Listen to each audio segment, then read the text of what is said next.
नमस्कार दोस्तों, मैं विनय दुबे मुंबई से।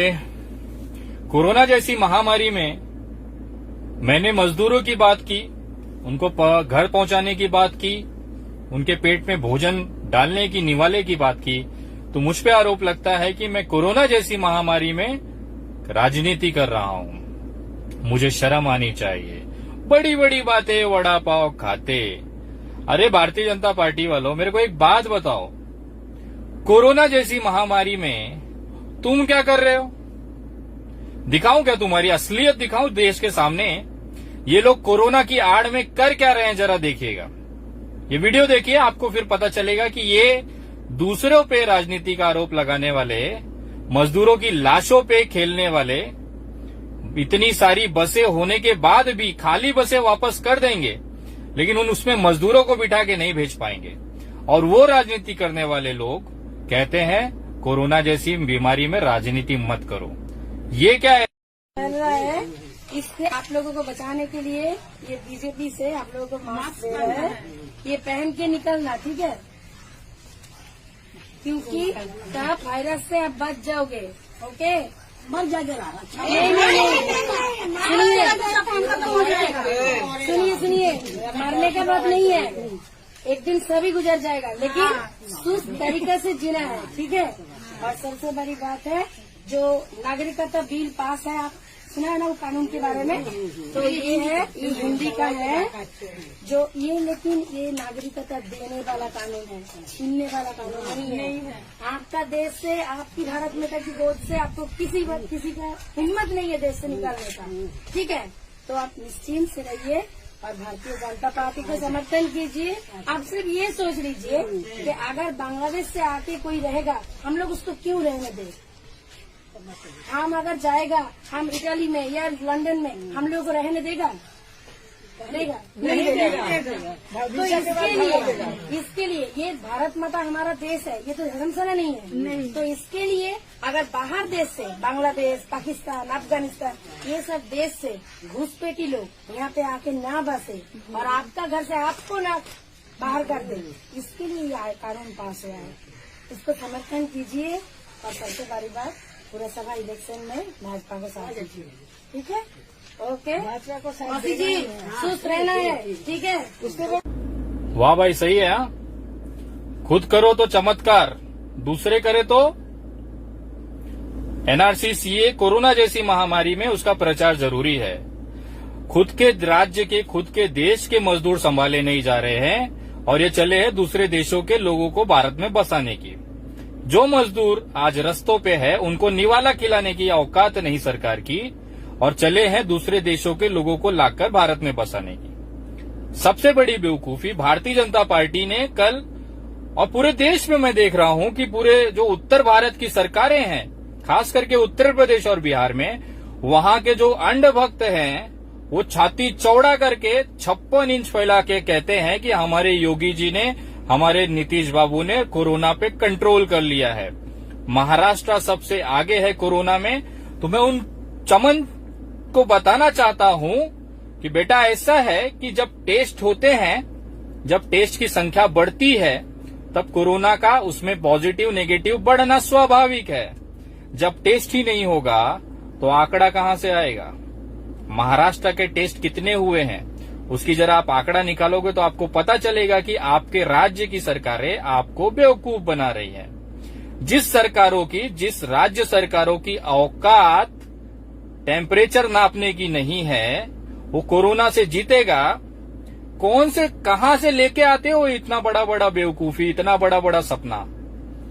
तुम्हारे राज्यों की, उत्तर भारत के राज्यों की औकात इतनी है कि आए हुए मजदूर का टेम्परेचर चेक नहीं कर पा रहा है, और आप चले हैं कोरोना से लड़ने के लिए। ये मैं नहीं बोल रहा हूं, ये मजदूर भाई खुद बोल रहा है। जरा सुनिएगा ये वीडियो में, आपको असलियत पता चलेगी कि उत्तर भारत में कोरोना का संख्या कम क्यों है। देखिए जरा इसको। सकते आप 97.5 डिग्री ये तापमान इसमें लिखा गया। अब ये मैडम जो है, मैडम इधर थोड़ा देखिए, मैडम इधर देखिए थोड़ा, ये मैडम जो है इसमें जांचिए, आप हमको तापमान जांचे मेरा। आप ये तो आप लिखे हैं ना, ये तो लिखे आप हैं, ये क्या सिस्टम है बताइएगा तब ना। इससे तो ये होता है कि कोई कोरोना का मरीज आएगा वो पूरा में फैला देगा। जो जिस तरह से आपका सिस्टम है, जो सिस्टम है वो सिस्टम से तो कोरोना पूरा फैल जाएगा ना। मानवता का मतलब ये नहीं होता है। आप मेरा जांच किए हैं, आप क्यों चढ़ाइए? 97.3 जो है कैसे आप चढ़ा सकते हैं? जब आप मेरा जांच नहीं किए तब कौन होता है चढ़ाने वाले? नहीं, ये मतलब बस मेरा प्रॉब्लम नहीं है, ये सबको है। जितना भी आया इसमें क्या पता किसको कोरोना है नहीं है। कहना ये चाहते हैं कि सही तरीके से जांच कीजिए। आप कहाँ सही कर रहे हैं? कहाँ लिए हैं? किसको लिए हैं? कहाँ लिए हैं? किसी को नहीं लिए आप। हाँ, क्या बोल रहे हैं आप बताइए, क्या बोल रहे? बोलिए। कोरोना का लैब नहीं है तो क्वारंटीन सेंटर है ना। थर्मल स्क्रीनिंग कर रहा है। कहाँ कर रहा है? पूछे मेरा कोई किया है? यहाँ पे जो भी है कोई पुर्जा मेरे पास जो भी है, हम पर्सनली अपने पे नहीं बोल रहे हैं। यहाँ पे जितने भी आदमी हैं, आप बताए किसका स्क्रीनिंग हुआ है? जितना बेल करे तुम लोग का फॉर्म भरा गया है। ये क्या बात है? क्या? हाँ करेंगे। क्या कर लीजिएगा? क्या कर लीजिएगा? हल्ला करेगा? हाँ करेंगे, हल्ला करेंगे। बोलिए, नाम बताओ तुम। हाँ लिखिए, हाँ लिखिए, सानू सिंह माफी लिखिए ना। जाइएगा दूसरे को, चूतिया मत बनाइए। हाँ करेंगे। जिसको बुलाना बुलाइए, हम भी बुलाते, बुलाइए जिसको बुलाना है बुलाइए। अरे लड़का तुम चुप रहो। अरे बोलेंगे, लिखो सानू सिंह माफी, मेरा नाम है, मेरा घर माफी है, जिसको बुलाना बुलाइए। हाँ, आप लोग ऐसे नहीं कर सकते हैं। जिम्मेदारी के साथ आप काम कीजिए। जितने आप लोग का स्क्रीनिंग हुआ है पूर्जत, हम अपने तो हम खुद गवाह है ना, गवाह हम खुद हैं। इसमें 97.3 कैसे तापमान आप लिख सकते हैं? नहीं सन्नी भैया, जो जाए जो वो बोलेंगे, इंसानियत के नाते बोलेंगे भैया, क्यों नहीं बोलेंगे? काहे नहीं बात करेंगे? इसमें बताइए किसको कोरोना है? सब दूर दूर से आ रहा है इंसान, किसको? ये तो पूरा फैला देगा, एक जगह से एक गांव जाएगा सबको फैला देगा। आप सही तरीके जांच तो कीजिएगा ना। अच्छा, ये मतलब लिख दिया, उसके बाद यहाँ पे डॉक्टर का साइन हो गया है, उसके बाद गलत बात मत कीजिए। स्क्रीनिंग हमको भी आता है करने, और हम भी करते हैं स्क्रीनिंग, समझ गए ना? वो हमको मत बताइए sir. Excuse me sir, screening करने के बाद यहाँ पे लिखाएगा सर। पहले आप पहले कैसे लिख सकते हैं सर? गलत बात मत कीजिए, गलत बात मत कीजिए, समझ गए ना? क्या पूछेंगे? हाँ क्या पूछे? इसमें सारा रिकॉर्ड है सर, समझ गए ना? हाँ भाई, पता चला तुम्हारी औकात क्या है? टेम्परेचर मापने की हैसियत नहीं, और उंगली महाराष्ट्र पे उठाओगे। अरे महाराष्ट्र में जितने टेस्ट हुए ना, तुमको साल भर लगेंगे उतने पहुंचने में, और फिर बोलते हो कि उद्धव जी संभाल नहीं पा रहे हैं। अरे तुम्हारी पहले देखो, टेम्परेचर ठीक से लिया करो, कोई कोरोना हो रहा होगा पूरा राज्य साफ हो जाएगा। और मैं जानता हूं मोदी सरकार चाहती है कि गरीब रहे ही नहीं तो मामले ही ना उठे। वो देश के मजदूरों की अगर इतनी ही हितैषी होती तो आज ये परिस्थिति नहीं होती कि जो मजदूर अपने घर पहुंच रहा है उसको दवाइयां तक नहीं मिल रही हैं सरकारी अस्पतालों में, और हम कोरोना से जीतने की बड़ी बड़ी बातें कर रहे हैं। पहले टेस्ट कराओ, आपको आपका आंकड़े पता चलेंगे कि किस राज्य में कितना है, और उसके बाद महाराष्ट्र पे उंगली उठाना। दूसरा सबसे बड़ी बात, आपके राज्यों में अगर कोई प्राइवेट अस्पताल भी जाता है वहां तक ऑक्सीजन की सुविधा नहीं है, और आप कहते हैं कि दूसरे राज्यों से हम बेहतर हैं। तुम्हारे जो अंडभक्त सोशल मीडिया पे चौड़े होके घूमते हैं ना, उनको मैं ये वीडियो दिखाना चाहता हूं। सबसे बड़ा दुर्भाग्य होता है एक बाप अपने एक बेटे के लिए जो अपने बाप को न बचा सके, सारी सुविधाएं जेब में पैसे होने के बावजूद। एक अमीर कार वाले व्यक्ति की अगर ये परिस्थिति है उत्तर प्रदेश में कि उसके सामने उसके पिताजी की मृत्यु हो जाती है, और क्यों होती है जरा देखिए। ये सबसे बड़ा दुर्भाग्य है, और आप लोग हम पे उंगली उठाते हैं। जरा देखो ये वीडियो। लॉकडाउन में इमरजेंसी सेवा तो आप भेजेंगे, इमरजेंसी सेवा नहीं भेजेंगे। कोई आदमी साला खड़ा है, हमारे बगल वाला आदमी खत्म हो गया, नहीं पहुंच पाया समय से, गोविंद नाम था उसका। कहाँ से एसओ ने कार्डियोलॉजी से लेके आए और एसओ ने कहा, एसओ को वहाँ पुलिस आगे खड़ी थी। हमने कहा एसओ से फोन मिला, पूछो। एसओ कह रहे हैं कि यहाँ पे एम्बुलेंस कोई नहीं है। 2 गाड़ियाँ यहाँ खड़ी कराई गई थी, हम लोगों ने फोन करके वहाँ पे खड़ी कराया था। हमने बताया कि मैं दैनिक कर्मचारी हूँ, मैं भी एक सेवक हूँ आपकी तरीके। कहाँ तक ले गए कहाँ तक ले गए थे? वहाँ तो कार्डियोलॉजी लेके गए। कार्डियोलॉजी पहले रास्ते में खत्म हो, वहाँ चेक किया तो कहने लगे कि आप वापस, अब इनके खत्म, बचा नहीं कुछ। कार्डियोलॉजी वाले डॉक्टर ने भी कल ही तो रिफर किया था, कल 3 बजे। एम्बुलेंस भी नहीं? एम्बुलेंस यहाँ नहीं दिया। एम्बुलेंस ऑक्सीजन अगर लग जाती इनके तो हॉस्पिटल तक तो पहुँच जाते। हॉस्पिटल तक पहुँचने तक की ऑक्सीजन वो नहीं निकाल पाया। आपने नर्सिंग होम से न वो कह रहा, गाड़ी वाला कह रहा है कि एम्बुलेंस वाला, मेरी गाड़ी अभी खून पड़ा है, मैं आधे घंटे लगेगा। आधे घंटे में तो काम खत्म हो गया, 1-2 मिनट में तो काम खत्म हो जाता। पुल भी नहीं खोला ना, एम्बुलेंस कुछ नहीं पहुंच पाई। पुल पहुंच गए थे, अस्पताल पहुंचे थे, अस्पताल से वापस लेके आए। अस्पताल से खुद को नहीं है खाने और मैया गई है भुजाने। ये हालत है आप लोगों की, पहले उसको सुधारो।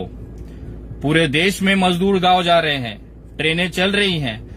कहाँ की ट्रेन कहाँ पहुंच रही है? जाना था दिल्ली, पहुंच गए उड़ीसा। ये प्रॉब्लम उसमें नहीं है, हमारी सरकार भी ऐसी है। हमारी सरकार को जाना कहीं और था, पहुंच कहीं और गए हैं। हम इतने विश्व गुरु बन गए हैं कि अमेरिका जैसा देश हमारा कॉलर पकड़ के हमसे दवाई ले लेता है।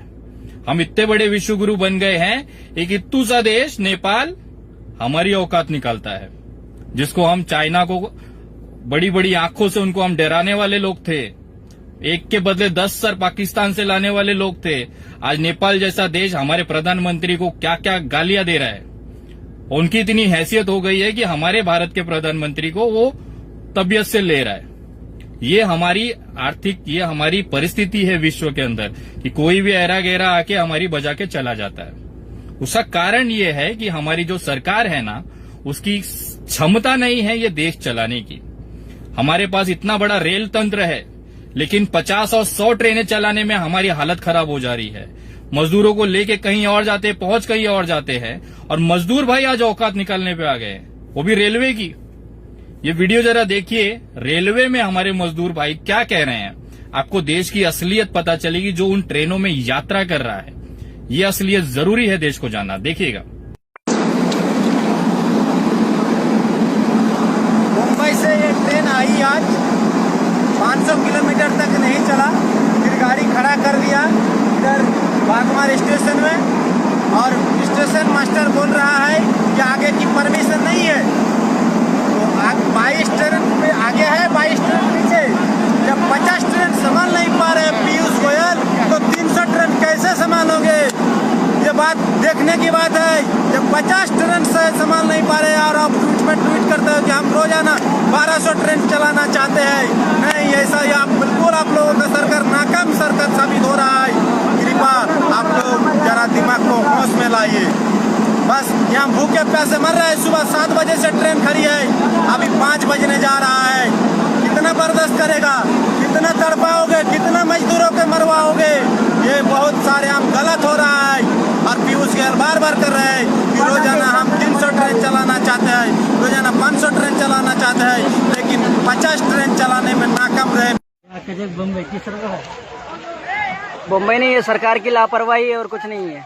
ये सब सरकार की लापरवाही है और कुछ भी नहीं है। सरकार चाहे तो सुविधा दे सकती है। 20 लाख करोड़ का पैकेज ना देके एक बोतल पानी अगर हर जनता के हाथ में होता ना, तो भी जनता जैसे भागती नहीं और दौड़ती नहीं। देखो गांव के अंदर जा रहे पब्लिक, गांव के अंदर जाके बोतल से पानी भर भर के लोग ला रहे हैं, क्योंकि उनको प्यास की शिद्दत है, उनको खुद को बचाना है। सरकार को तो हमारी फिक्र नहीं है। हमने सरकार बना दी है बहुत अच्छे से। सरकार कुछ नहीं कर रही है, बस बातों का बाजार है और कुछ नहीं है। ये देखो जनता, देखो खुद की जान की परवाह ना करते हुए लोग गांव के अंदर से पानी लेके आ रहे हैं। ये हमारी सरकार की सुविधा है। और ये 20 लाख करोड़ का पैकेज, और ये 15-15 लाख सबके अकाउंट में देख लो। ये गटर है पूरा। हाँ, ये देखो यहाँ से लेके वहाँ तक। और गांव वाले इतनी मदद करने के लिए पाइप लगा लगा के बाहर तक लोगों को पानी दिया जा रहा है, ताकि ये लोग प्यासे ना मरे। इतनी फिक्र है गांव वालों को। मैं जूम करके आपको दिखाता हूँ एक बार। थोड़ा लंबा है इसलिए जूम नहीं हो पा रहा है। ये देखिए पूरी लाइन लगी है, पूरी बाहर पब्लिक एकदम, पीने के लिए पानी नहीं। हम लोग कब से पानी के लिए तरस रहे कि पानी मिल जाए, पानी मिल जाए। ये मैं आपको दिखा रहा हूँ। गाड़ी को शायद भैकम किया गया है, खड़ी किया गया है, वो भी गाड़ी नहीं रुकती। गाड़ी रुकाया गया क्योंकि एक बंदा गटर में गिर गया था। यहाँ गटर पे गिर गया था, उसकी वजह से शायद गाड़ी को रोका गया है। गाड़ी रुकाई नहीं है। ये दिखाता हूँ मैं आपको, जूम करके दिखाता हूँ। ये देखो, ये देखिए, बस ये है हमारी डिजिटल इंडिया और ये हमारी सरकार की मेहरबानी है। खाना तो दूर की बात, खाना तो छोड़ दो, पानी मिल जाए ये गर्मी में, वही बहुत बड़ी बात है। ये हकीकत है। मजदूरों का हम पेट नहीं पाल पा रहे हैं। मजदूरों के अंदर एक गुस्सा है और ये संख्या करोड़ों में है। लोग रास्ते चलते मुख्यमंत्रियों को मां बहन की गाली दे रही है। आज तक के इतिहास में पहली बार हुआ है भारत के अंदर किसी मुख्यमंत्री को, किसी प्रधानमंत्री को भारत के मां बहनों की गालियां खुलेआम सड़कों पे दी जा रही हैं। हजारों वीडियो सोशल मीडिया पे हैं। ये दिखाता है कि हमारी जो उस राज्य उत्तर भारत की जो राज्य सरकारें हैं, जो हमारे देश के प्रधानमंत्री हैं, उनकी क्षमता, उनकी हैसियत देश के अंदर क्या है। मैं आपको जो वीडियो दिखाने जा रहा हूं, थोड़ा सा आपको चौंका सकता है, थोड़ा सा आपको दुखी कर सकता है, लेकिन ये हकीकत है जमीनी स्तर की। इससे आप आंख नहीं फेर सकते हैं। जरा देखिएगा, ये वास्तविकता मजदूरों के अंदर जो पूरे देश में फैल रहा है वो ये है।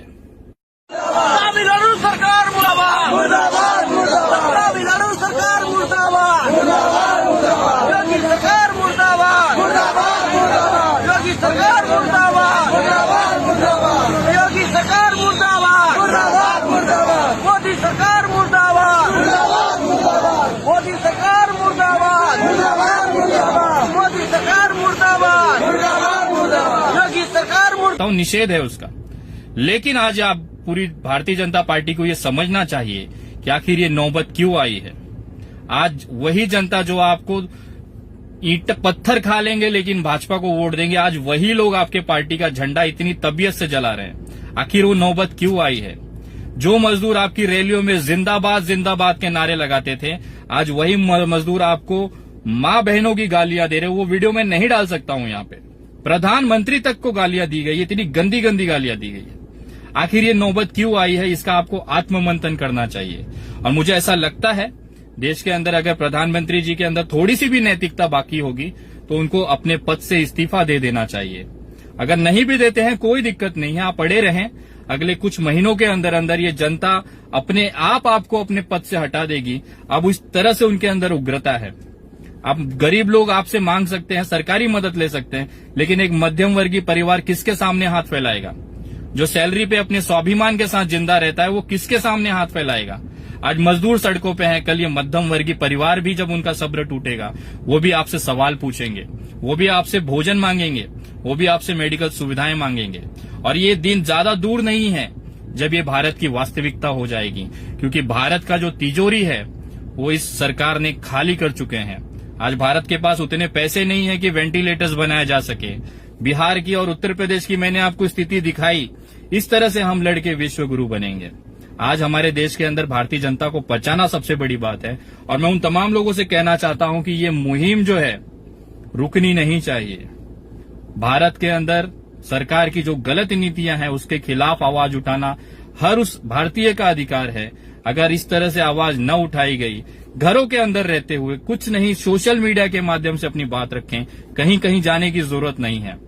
जिस तरह से हम लोगों ने पिछले 12 दिनों में 10 दिनों में करीबन 12,000 फेसबुक आईडी अंधभक्तों की हमने कैंसिल की है, उनको हम लोग रिपोर्ट कर करके खत्म किए हैं। ये सबसे बड़ी उपलब्धि है। ये जो कचरा है सोशल मीडिया का वो हम साफ कर सकते हैं, ये मुझे एहसास हुआ है। 12,000 फेसबुक आईडीज हमने बंद कराई है जो गाली गलौज करते हैं, नफरत फैलाते हैं दिन भर।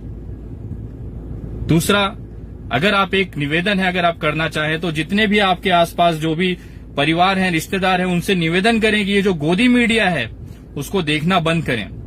उनके जो चैनल है अपने सेटअप बॉक्स से, अपने केबल ऑपरेटर से बोल के उसको निकलवाएं। एक तरीके से बहिष्कार होना चाहिए अब इन लोगों का जिन्होंने देश को बर्बाद कर दिया है। जिस देश में हम गरीबों को नहीं संभाल पा रहे हैं, हम बड़ी बड़ी विश्व गुरु बनने की बातें करते हैं। नेपाल जैसा देश हमें आंख दिखाता है और हम कुछ नहीं कर पाते हैं। तो ये तमाम लोगों से निवेदन है और एक रिक्वेस्ट है, जब भी मोदी जी अपने मन की बात करने आए, उनको भारत के लोगों की मन की बात कहें। उनसे सिर्फ इतना कहें, मोदी जी इस्तीफा दो। पूरे जहां पे भी आप यूट्यूब पे उनके वीडियोस देखें, न्यूज चैनलों के वीडियो देखें, सोशल मीडिया पे जब भी मोदी जी मन की बात करने आए, सोशल मीडिया पे पूरी तूफान होना चाहिए। उनसे आप इस्तीफा मांगा जाना चाहिए कि आप देश चलाने में सक्षम नहीं हैं। उसको मानते हुए अपनी नैतिकता के आधार पर आप इस्तीफा दें और देश की जनता को माफ करें, अपना झोला लें और चलते बने। एक निवेदन है भारतीय होने के नाते, कृपया देश पे रहम करें सर।